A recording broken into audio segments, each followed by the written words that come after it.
ഇതിനിടയിൽ ആരോഗ്യവകുപ്പ് മന്ത്രി വീണ ജോർജ് രാജിവെക്കണമെന്നാവശ്യപ്പെട്ടുകൊണ്ട് യൂത്ത് കോൺഗ്രസിന്റെ വ്യത്യസ്തമായിട്ടുള്ള ഒരു സമരമാണ് ഇപ്പോൾ പത്തനംതിട്ട നഗരത്തിൽ നടക്കുന്നത്. പ്രതീകാത്മകമായിട്ടുള്ള രൂപങ്ങൾ തയ്യാറാക്കിയാണ്, കപ്പലിൻ്റെയൊക്കെ രൂപം തയ്യാറാക്കിയാണ് ഇപ്പോൾ പ്രതിഷേധ സമരം നടത്തുന്നത്.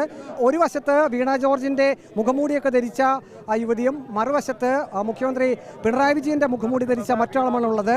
നമുക്ക് നേരത്തെ അറിയാം, ആരോഗ്യവകുപ്പ് മന്ത്രി വീണ ജോർജിന്റെ ഒരു പ്രസംഗം നിയമസഭയിൽ ഉണ്ടായിരുന്നു. അതിൽ കപ്പിത്താൻ അങ്ങനെയുള്ള കാര്യങ്ങൾ പരാമർശിച്ചുകൊണ്ടായിരുന്നു ആ ഒരു പ്രസംഗം അന്ന് അവിടെ നടത്തിയത്. അതിനെ പരിഹസിച്ചുകൊണ്ടാണ് ഇപ്പോൾ നിലവിലെ ഒരു സാഹചര്യത്തിൽ ആ ഒരു പ്രസംഗം തന്നെയാണ് ഇപ്പോൾ ഈ യൂത്ത് കോൺഗ്രസ് പ്രവർത്തകരും DCC പ്രവർത്തകരും ഒക്കെ പരിഹാസ രൂപേണ പ്രതീകാത്മകമായി അവതരിപ്പിച്ചിരിക്കുന്നത്. ശവമഞ്ചലിൽ കപ്പലിന്റെ രൂപമൊക്കെ തയ്യാറാക്കി അത് പ്രതീകാത്മകമായി പ്രദർശിപ്പിച്ചുകൊണ്ടാണ് ഇപ്പോൾ നഗരം മുഴുവൻ ഈ ഒരു ശവമഞ്ചവും ഒപ്പം തന്നെ ഈ കപ്പലും പ്രദക്ഷിണം ചെയ്തുകൊണ്ടാണ് യൂത്ത് കോൺഗ്രസ് നേതൃത്വം ഇപ്പോൾ ഇത്തരത്തിലുള്ള ഒരു സമരത്തിലേക്ക് പോയിരിക്കുന്നത്. ഇപ്പോൾ യൂത്ത് കോൺഗ്രസ് ജില്ലാ പ്രസിഡന്റ് ഒപ്പം തന്നെ മറ്റ് പ്രവർത്തകർ, DCCയുടെ നേതാക്കൾ ഉൾപ്പെടെയുള്ളവർ ഇവിടെയുണ്ട്. കഴിഞ്ഞ ദിവസങ്ങളിലും യൂത്ത് കോൺഗ്രസിന്റെ ശക്തമായിട്ടുള്ള സമരം ഉണ്ടായിരുന്നു. ആരോഗ്യവകുപ്പ് മന്ത്രി വീണ ജോർജ് രാജിവെക്കണമെന്നാവശ്യപ്പെട്ടുകൊണ്ടാണ് സമരം. ഇന്ന് പത്തനംതിട്ട നഗരത്തിൽ പ്രധാനപ്പെട്ട എല്ലാ ജംഗ്ഷനുകളും ആ ജംഗ്ഷനുകളിലെല്ലാം ഈ പ്രതീകാത്മകമായിട്ടുള്ള സമരം കടന്നു പോയിട്ടുണ്ട്. ഇപ്പോൾ ഈ സമരം നടക്കുന്നത് പത്തനംതിട്ട നഗരത്തിലെ ഹൃദയ കേന്ദ്രമായിട്ടുള്ള പത്തനംതിട്ട സെൻട്രൽ ജംഗ്ഷനിലാണ്.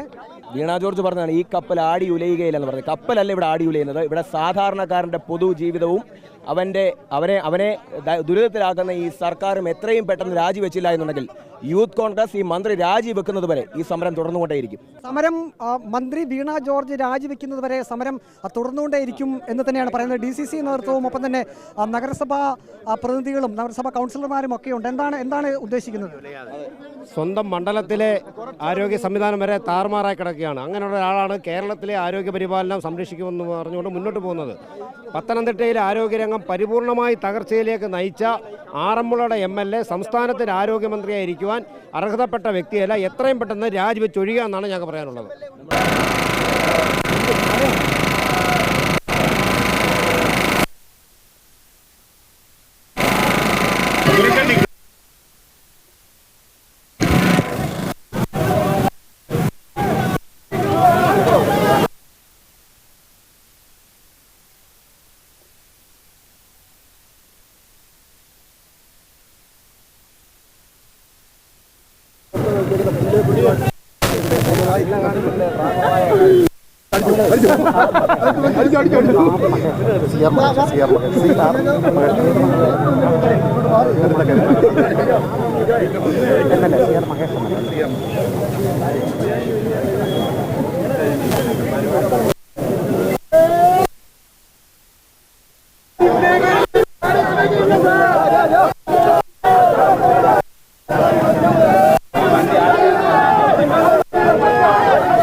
Lỗi